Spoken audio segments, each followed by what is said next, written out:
The new Volkswagen T-Roc with Solutions PCP 7.9% APR representative. Test drive the T-Roc today and see why it won What Car's Best Small SUV award.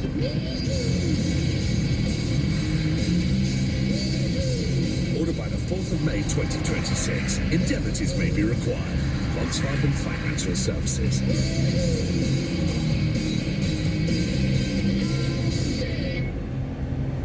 Dreaming of a new kitchen? Getting started couldn't be easier. At Wix, you can begin planning your new kitchen with our design consultants. Simply arrange a free home measure or an in-store design consultation. Book your free kitchen design appointment and turn all your ideas.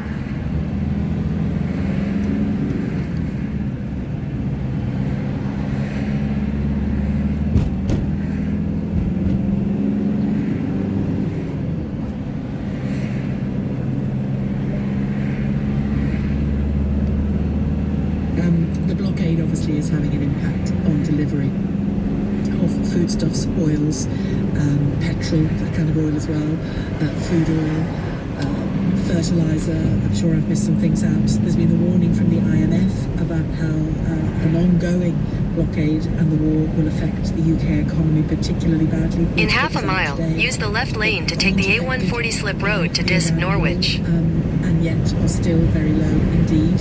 The IEA, the International Energy Agency, giving us a warning today that there's just 6 weeks of jet fuel left, in all likelihood. Use the left lane to take the A140 slip road. Professor Michael Jacobs, who can help us with our alarm, a professor of political economy at the University of Sheffield, former special advisor to Prime Minister. In a quarter of a mile, at Beacon Hill Interchange, take the third exit onto A140.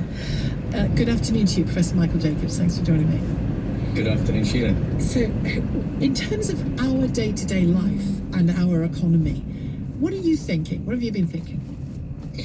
Well, the immediate impacts have not been huge so far.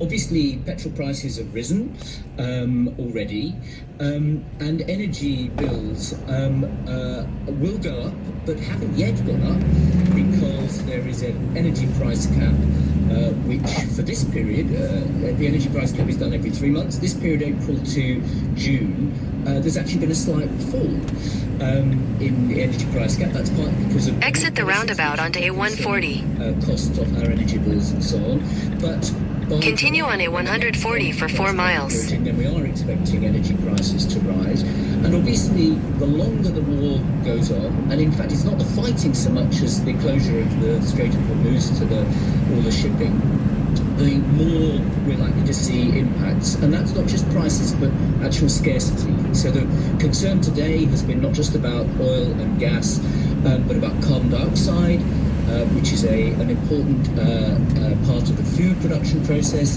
and various other resources. So we will, if the war affects those things for a longer period, then the impact on the UK economy could be really quite severe. Talk to me a bit more about CO2 and food production. What kind of food production requires CO2? Lots and lots of different sorts of food production. You would think that food was mainly made with animal and vegetable products, but it needs various. We process a lot of food, and those processes often need compression, which involves carbon dioxide. So that's quite serious, and there are some concerns now within the food sector about that. And there are various other chemicals of various kinds which look as if they will get short and certainly rise in price.